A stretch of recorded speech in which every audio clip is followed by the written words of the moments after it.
Hello, fire sign, Aries, Leo, and Sagittarius. Kumusta kayo, guys? Okay, so fire sign, tignan po natin gabay kapalaran mo ngayon. Fire sign, Aries, Leo, Sagittarius. Gabay kapalaran po, spirit guide. Okay.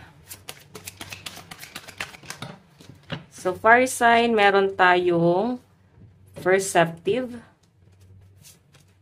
Meron tayong determination and adventure. So, nandun na ata sa point ang mga fire sign ngayon na parang iniisip nyo na lang guys na i-secure ang inyong finances. And I think, parang nakakapag-isip-isip ka rito na gusto nyo na lang guys na parang mapagaan, no, yung hanap buhay nyo. Like, once na mas stable to, na magkaroon ka ng sariling source of income, like business, parang magkakaroon ka na ng time sa family mo, magkakaroon ka rin ng time sa sarili mo. So, may nakakita rin akong travel sa mga fire sign.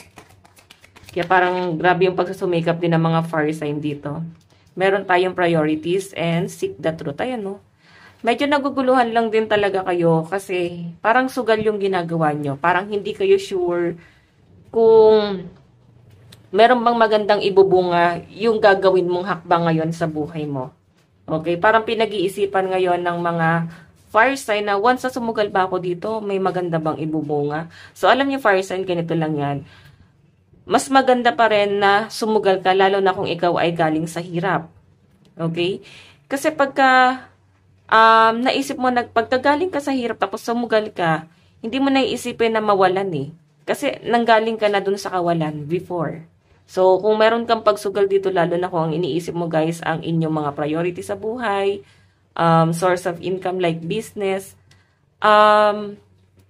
parang dun mo malalaman. Kasi lahat naman guys ng mga business owner ngayon, no, kahit sino, nagkaroon sila guys ng regret. Kasi lahat naman yan guys, dumaan sa pagkadapa. Pero hindi sila guys sumuko. Kasi hinahanap nila saan sila mas magaling.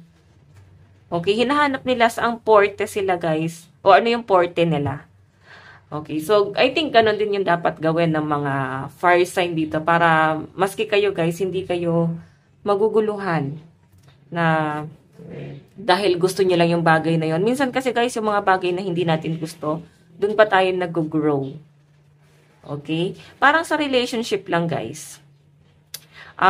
Pwedeng hindi mo gusto tong taong to, pero alam mong may malaki siyang na ibibigay sa inyo. Hindi sa pera guys ha. Like, mahal ka ng taong yan, handa ka naman guys panindigan. So, siguro, yun yung pag-iisipan nyo.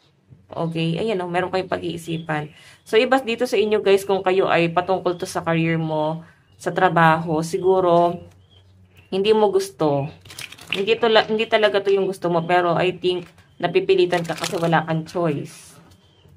Okay? So, ang sinasabi rito, baka kasi para dyan ka talaga. Nilalagay ka ni universe dito kasi, yan na yung calling para sa inyo. Okay? So, ayan, expect nyo na guys, meron po ako nakitang travel dito, adventure. Ano naman kayo guys, gustong-gusto nyo naman yung kaisipan na para bang makapag-travel na rin. Lalo na sa mga OFW rito. Tingnan pa natin fire sign, ano pang ipapakita ng inyong energy. Meron tayong chariot. Okay. Meron tayong 4 of wands. Meron tayong 7 of wands. Okay, meron tayong Ace of Wands.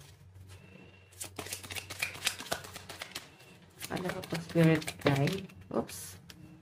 And, meron tayong 3 of Pentacles.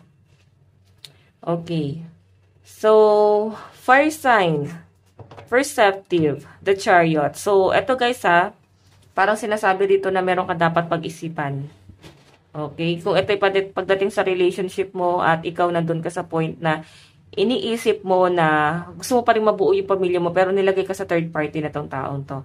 Sinasabi dito, wag ka na magpadalos-dalos sa mga desisyon mo. Kasi the chariot guys, para bang meron ka naman daw ibang option. Okay? Hindi ko naman sinasabi guys na wag niyong tanggapin. Pero kailangan siguro guys, pag-isipan niyong mabuti.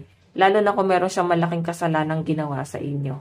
Tinalikuran kayo na tong taong to. Ito, the tower. So, patungkol to guys sa ex mo.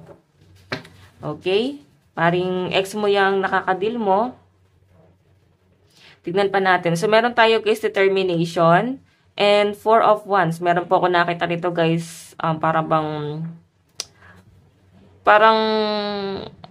siguro meron kang iniisip dito at parang gustong-gusto mo talaga yung bagay na to. Matagal mo na siya guys pinag-iisipan. Okay? So, parang proposal yung nakikita ko dito. Business proposal. Siguro naghahanap yung iba sa inyo fire sign ng magiging partner nyo dito sa sisimulan yung business.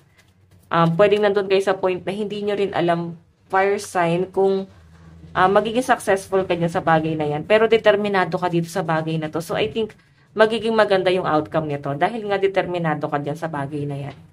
Okay? So, dahil nga gustong-gusto mo siya, makukuha mo to guys.